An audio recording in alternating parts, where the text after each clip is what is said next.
arī cīņā ar oligarhiem, vai viņi būs Ventspilī, vai viņi būs Rīgā, vai mēs vispār spējam kā valsts pamatot to, ka šim terminālim ir jāatrodās starp 3 Baltijas valstīm Latvijā.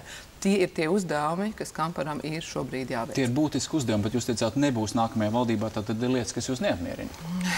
Nu, manuprāt, Libeks kundze minēja, un droši vien, ka tas nav aktuālākais jautājums par to, kur šobrīd valstī ir jāattīstās un kādi jautājumi ir jārisina.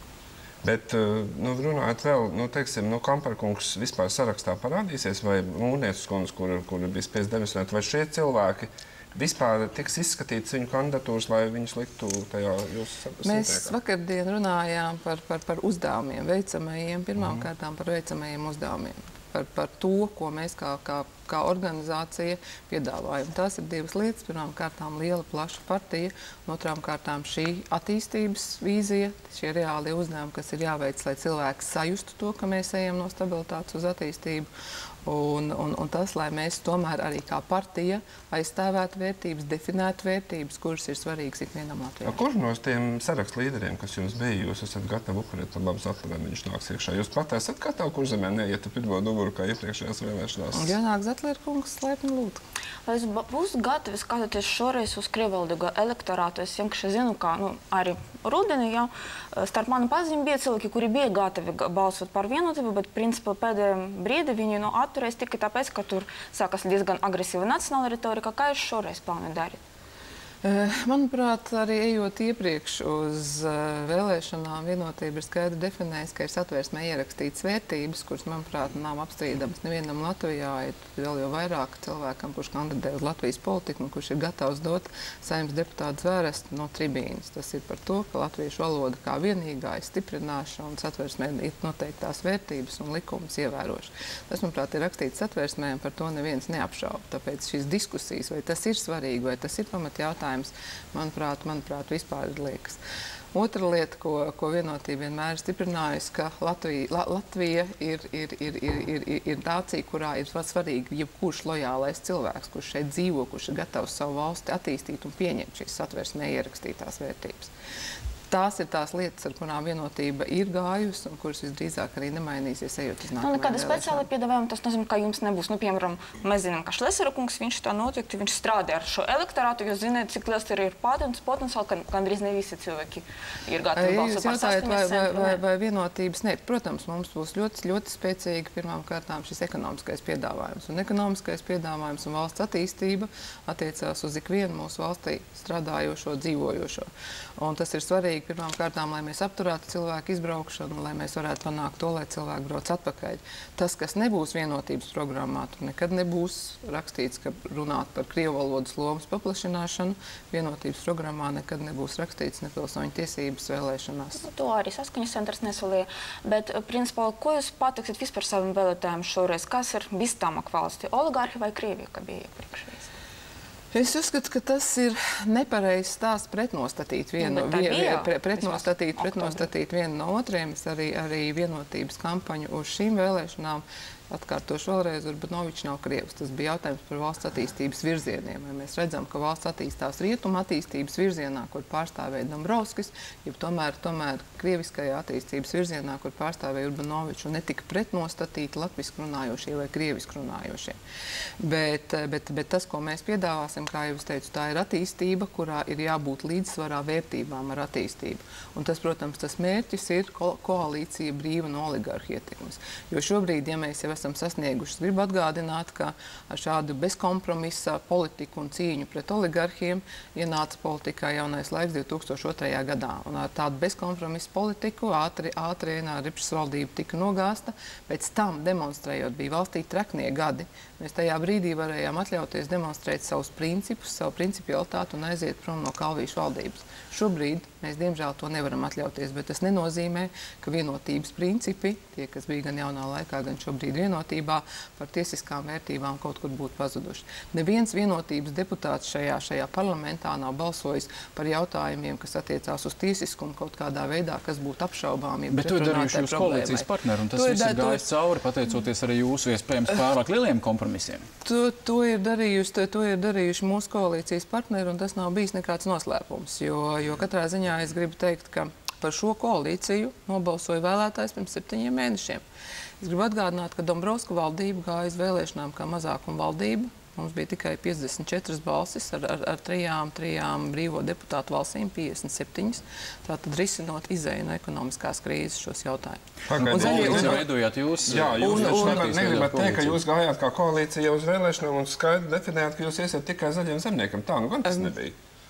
Uz vēlēšanām mēs gājām no mazākuma valdības, kurā tajā brīdī zaļie zemnieki, kad Tautas partija atstāja valdību, ar skaidrām cerībām, ka visi tie plāni, visas tās programmas tiks izjauktas, tātad ar šo mazākumu valdību.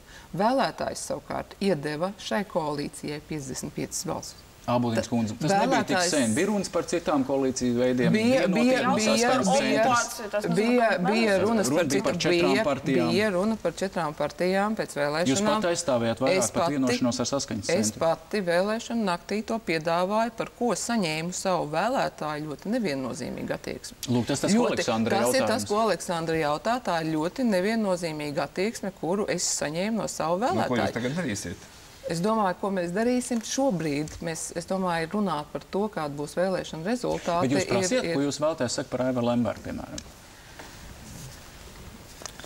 Jā, prasījām. Un jūs ļoti labi zinat, kāda ir Lemberga kunga reitingi un kāda ir attieksme pret Lembergu kungu, kurš ir jebkuru aptauju uzvarētājs. Un jūs ļoti labi zinat, ka, diemžēl, Latvijā šī tēze par to, ka viņš ir smagos noziegumos aizdomās turamais, bet Ventspilī taču visi dzīvo ļoti labi. Jā, un tas ir tas piemērs, saimnieciskuma piemērs. Un tas ir tas, kāpēc šī koalīcija ir tāda, kāda viņa ir, kurā šie tiesiskuma jautājumi bija tas kompromiss, ar kuru, lai mēs šo stabilitāti valstī panāktu. Bet jūs noteikti zinat, ka Ventspilī uz vienu iedzīvotāju ir pāris tūkstoši latu, kamēr citā Latvijā tie ir daži simti. Un kā viss tas ir dabūts? Jūs noteikti to zinat, esat lasījusi, esat dzirdējusi. Un varbūt arī pati pārliecinājusies. Par Ventspils attīstību, jā, par uzņēmumiem, kas attīstās Ventspilī, man ir bijis iespēja pārliecināties, jo, kā jau jūs pareizi teicāt, es kandidēju no Kurzemes un esmu redzējis, un, protams, tas ir tāds ļoti labs piemērs, kā tas attīstās, un es būtu priecīgi, ja es tādus pašus uzņēmumus varētu redzēt arī Latgalē. Jo manuprāt, tas ir tas, kas nav izdarīts šajos 20 gados, panākt vienmērīgu valsts attīstību. Un tas ir tas, par ko Zatlera kungs ir runājis no tribīnes par oligarhu ietekmi politikā. Un es gribu atgādināt arī jaunā laika kampaņu uz 9. Saeimas vēlēšanām, kas tika ļoti skaļi izsmieta, kad Einārs Repšs stāvēja pie tāfeles un rakstīja, ka korupcijas rezultātā un šādas oligarhu ietekmes rezultātā valstī ir nozagts miljons. Tajā laikā, nezinu kāpēc, visi uzskatīja, ka kad mēs runājam kaut ko, kas neatbilst patiesībai, bet tādā veidā jau tas arī notiek un tādā veidā tas to ietekmē. Bet kur ir garantija jūsu vēlētājiem, ka pēc nākamām vēlēšanām, ja jūs vairāk vai mazāk atkārtosiet panākums, un arī Lembergs vairāk vai mazāk atkārtos panākums, ka jūs beigās tāpat neizveidosiet šo koalīciju ar šo nīsto oligarhu, jo kā jūs tagad diemumā nomēšaniet. Vai jūs varat pateikt šobrīd skaidru stratēģiju, tad, kad notiks vēlēšanas, un ja jums veiksies labi, jūs būs piesaistīsiet Zatlera kungu tā tālāk, tā kā Aleksandrs saka, kurš būs pirmais, ar ko jūs runāsiet, un kurš būs otrais un tā tālāk? Es domāju, ka šobrīd pirmām kārtām es ļoti ceru, ka tas, ko panāca Zatlera kungs ar savu lēmumu, cilvēkiem iedodot apziņu un cerību par to, ka ir iespējams valstī izmaiņas. Ka tās smirdzums, kas ir cilvēkiem šobrīd acīs, kā es teicu, kas satiekot nāk klāt un vēl veiksmes un saka, ka viņi ir ar mums kopā un lai mums izdodas, ka šī attieksme saglabāsies arī tad septembrī, kad būs šīs jaunās vēlēšanas. Un pirmām kārtām vēlētājs nosaka to, kāda būs nākamā saima. Un tātad tikai pēc tam, kad būs vēlētājs savu izvēli teicis, tad mēs varēsim runāt par to, vai ir viena, otra vai trešā koalīcija. Tas, kas savukārt man biedē attiecībā uz saskaņas centru, es teicu, es neuzskatu, un arī tiešām saskaņas centra programmā nav šie jautājumi. Un saskaņas centrs, es ceru, ka ļoti labi apzinās to, ka nebūs šīs atkāpes no valodas un no vēlēšanām un no tā, vai Latvija ir bijusi vai nav bijusi okupēta. Mani biedē tas, ka tas, par ko tika atlaist šī saima, ko savā uzrunā teica, jautājums par tiesiskumu, jautājums par balsojumu par Šlesera izdošanu, saskaņas centrs balsoja kopā ar zaļiem un zemniekiem pret Šlesera izdošanu. Jautājums par to, vai ir ieviešami krimināli sodi par politisko partiju finansēšanas pārkāpumiem. Saskaņas centrs balsoja kopā ar Zaļajiem zemniekiem, lai šo likumu atdotu atpakaļ ministru kabinetam. Saskaņas centrs vakardien komisijā nebija gatavs balsot par Vilnīša atstādināšanu, lai arī bija gan ģenerāla prokurors, bija Vilnītas komisijā, bija iespēja visiem iepazīties, kam ir pielaides ar dokumentiem pilnīgi slepeniem, kam nav pielaide ar tik, cik to atļauj valsts noslēpums. Saskaņas centrs bija gatavs balsot pret ar pārliecināšanu, kāpēc tas būtu svarīgi. Man izdevās pārliecināt. Sliktākie vienalga būs Krievija. Pareizi. Nē, es gribu teikt, ka es jau iepriekš teicu, ja jūs man jautājāt par to, kāda varētu būt tas, ar ko mēs ejam, un tas rezultāts, ko mēs tomēr gribētu panākt, ka nākamajā saimā ir koalīcija, kas ir brīva no oligarhu ietekmes. Jo tas tomēr nozīmē to, ka cilvēki paši nosaka to, nevis kāds cits kaut kur aizmugurē. Bet ar to jūs gribat teikt, ka Saskaņas centrs un Zaļie zemnieki jau būvē nākamo koalīciju iespējams nākamajā saimā? Es tiešām gribu teikt, ka vēlētājiem, ļausim izvēlēties to vēlētājam, lai viņš izvērtē gan šos 7 mēnešus, gan droši vien arī, cik nu kurai no politiskajām partijām ir šī pieredze un izvērtē visus šos jautājumus, gan saimnieciskos, gan tiesiskos, gan morāli ētiskos un vērtību jautājumus. Tas, manuprāt, ir svarīgi, lai vēlētājs ne tikai tā patīk, nepatīk, bet izvērtētu visu kopumā, kas ir izdarīts, kāda ir komanda un kādi ir bijuši piedāvājumi. To, kas šobrīd daudzos šajos jautājumos, lai vienotība nevarētu panākt kaut kādus rezultātus tiesiskumā, Zaļiem zemniekiem ir palīdzējis Saskaņas centrs. Tas ir šobrīd šajā parlamentā. Vēlētājiem vēl 7 mēneši, ko vērtēt. Aiziesim īsā reklāmas pauzē un būsim atpakaļ. Reklāmas pauze.